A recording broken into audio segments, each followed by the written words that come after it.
শোনো, একটা ভালো খবর আছে। অনেক দিনের চেষ্টার পর অবশেষে মঞ্জুলির জন্য একটা উপযুক্ত পাত্র পাওয়া গেছে। পঞ্চানন মুখুজ্জে, এত বড় কুলীন পরিবার, এমন সম্বন্ধ সবাই পায় না। পাত্র? এত তাড়াতাড়ি? মঞ্জুলির তো এখনো খেলাধুলোর বয়স। ওর হাতে এখন পুতুল মানায়, শাঁখা পলা নয়।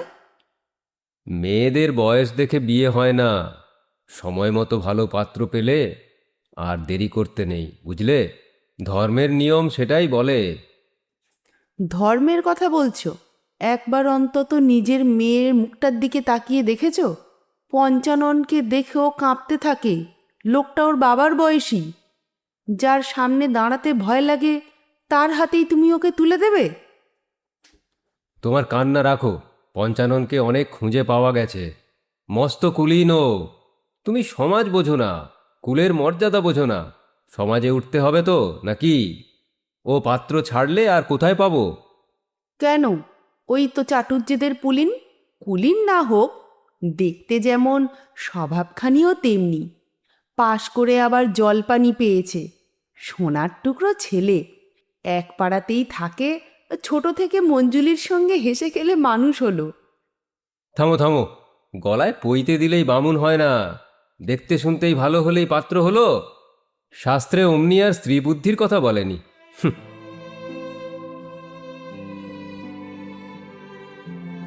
অবশেষে বৈশাখের এক রাতে মঞ্জুলির বিয়ে হয়ে যায় বৃদ্ধ পঞ্চাননের সাথে।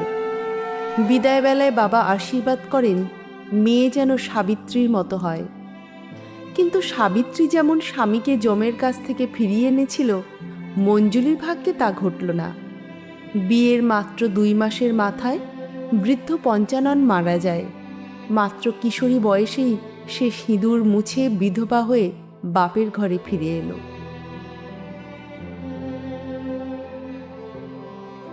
দিন যেতে থাকে। 16 বছরে পা দিয়ে মঞ্জুলির অন্তরে যৌবনের ব্যাকুলতা ও অনুচ্চারিত প্রেমের স্ফুরণ ঘটে।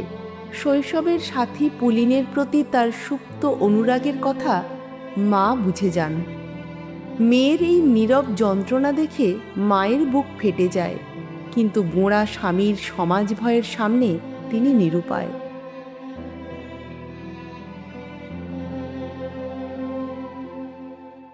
যার যা খুশি নিন্দে করুক, যা খুশি বলুক, আমি যেমন করে পারি মঞ্জুলির আবার বিয়ে দেব। হ্যাঁ, তোমরা মায়ে যে এক লগ্নেই বিয়ে করো না আমার মরার পরে? সেই কটা দিন ধৈর্য ধরো। উহ, কি পাষাণ প্রাণ! স্নেহমায়া কিচ্ছু নেই তোমার মনে? একটাই মেয়ে, চোখের সামনে শুকিয়ে মরবে, এর চেয়ে অধর্ম আর কিছু নেই। আমি পাষাণই বটে। ধর্মের পথ বড় কঠিন। ননির পুতুল হলে কেঁদেই গলে যেতাম। জীবন যে কঠিন সাধনা, ও জ্ঞান তোমাদের নেই। মেয়ের কষ্টের আগুনে জ্বলতে জ্বলতে মা একসময় মারা যান। সংসারে একা হয়ে পড়েন বাবা। ছেলেরা বিদেশে, বাকি মেয়েরাও শ্বশুর বাড়িতে। ফলে বাবার সমস্ত সেবার ভার এসে পড়ে মঞ্জুলির উপর। নিজের সমস্ত ব্যক্তিগত চাওয়া পাওয়া ও যন্ত্রণা ভুলে মঞ্জুলি অক্লান্তভাবে বাবার সেবা করতে থাকে। রান্না করা, ঘর মোছা, জামা কাপড় রোদে দেওয়া, সংসারে হিসেব রাখা, সব কিছু সে শান্ত মুখে সামলায়। ভোর থেকেই শুরু হতো তার ব্যস্ততা। সকালে ভাতের সঙ্গে মাছের নানা পদ, 5-6 রকমের ভাজাভুজি, আবার সন্ধ্যায় রুটি কিংবা লুচির সঙ্গে পাঁঠার মাংস। দুবেলার সমস্ত আয়োজন শুরু থেকে শেষ পর্যন্ত একাই সামলাতো সে। একাদশী হোক কিংবা অন্য কোনো তিথি, বাবার খাওয়া দাওয়ার আয়োজনে কোনো বিরাম ছিল না। ভুল হলে বাবার কড়া কথা ও নালিশ সে নীরবে সহ্য করে। বাবা গর্ব করে লোকজনকে বলেন যে তার শিক্ষাতেই মেয়ে আজ কঠোর ব্রহ্মচর্য ও সংযম পালন করছে। একবার হোলির সময় বাবা কঠিন বাতের রোগে আক্রান্ত হলে চিকিৎসার জন্য পাড়ার তরুণ ডাক্তার পুলিনকে ডাকতে হয়।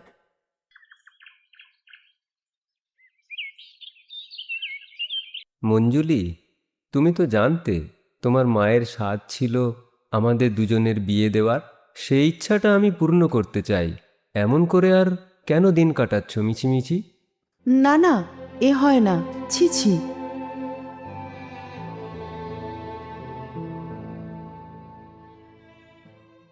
মায়ের মৃত্যুর মাত্র 11 মাসের মাথায় গুজব শোনা গেল মঞ্জুলিকার বাবা নাকি আবার বিবাহ করছেন।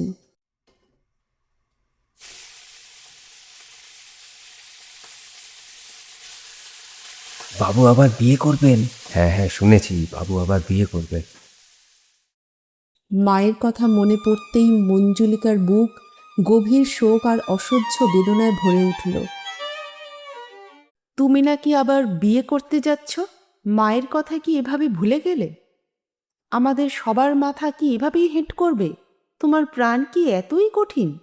আমার পক্ষে বিয়ে করা বিষম কঠিন কর্ম, কিন্তু স্ত্রী না হলে গৃহধর্ম অপূর্ণ থাকে।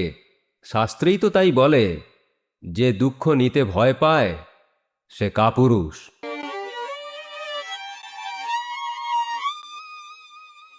বাবা যখন বাখরগঞ্জ থেকে নতুন বউ নিয়ে বাড়ি ফিরলেন, ঘরে এসে দেখেন মঞ্জুলিকা নেই, রেখে গেছে একটা চিঠি। বাবা, আজ প্রথমবার তোমার অবাধ্য হলাম। ছোটবেলা থেকে তুমি শিখিয়েছ জীবন বড় কঠিন সাধনা, ধর্মের পথেই মানুষের কল্যাণ। সেই বিশ্বাস নিয়েই নিজের সব ইচ্ছে, সব স্বপ্ন, সব ভালোবাসা বিসর্জন দিয়ে তোমার সেবাকেই আমার ধর্ম বলে মেনে নিয়েছিলাম। কিন্তু মা মারা যাওয়ার পর মাত্র কটা মাসের মধ্যে তোমার এই পরিবর্তন আমাকে এক নতুন সত্যি দেখিয়ে দিল। যে শাস্ত্র আর গৃহধর্মের কথা বলে তুমি আমার জীবনের সমস্ত রং কেড়ে নিয়েছিলে, নিজের বেলাতেই সেই শাস্ত্রের সহজ ব্যাখ্যা খুঁজে নিলে। মা বেঁচে থাকতে তোমাকে অন্তরের সমস্ত দরদ দিয়ে ভালোবেসেছিলেন, আর তুমি সেই ভালোবাসার অমর্যাদা করলে সামান্য সামাজিক অজুহাতে। যে ঘরে আমার মায়ের সুধা মাখা স্মৃতির অপমান হয়, যেখানে ধর্মের দোহাই দিয়ে কেবল স্বার্থপরতাকে ঢেকে রাখা হয়, সে ঘরে আর আমার স্থান নেই। পুলিনকে আমি কোনোদিন অধর্মের পথে দেখিনি। সে আমাকে শুধু ভালোবাসেনি, আমার মায়ের শেষ ইচ্ছাকেও সম্মান করেছে। তাই তার হাত ধরেই আমি নতুন জীবনের পথে পা বাড়ালাম। ইতি, তোমার মঞ্জুলি। অধর্ম, অধর্ম! তুই কোনোদিন ভালো থাকবি না। আমি বাপ হয়ে তোকে অভিশাপ দিচ্ছি, তোর কোনোদিন ভালো হবে না।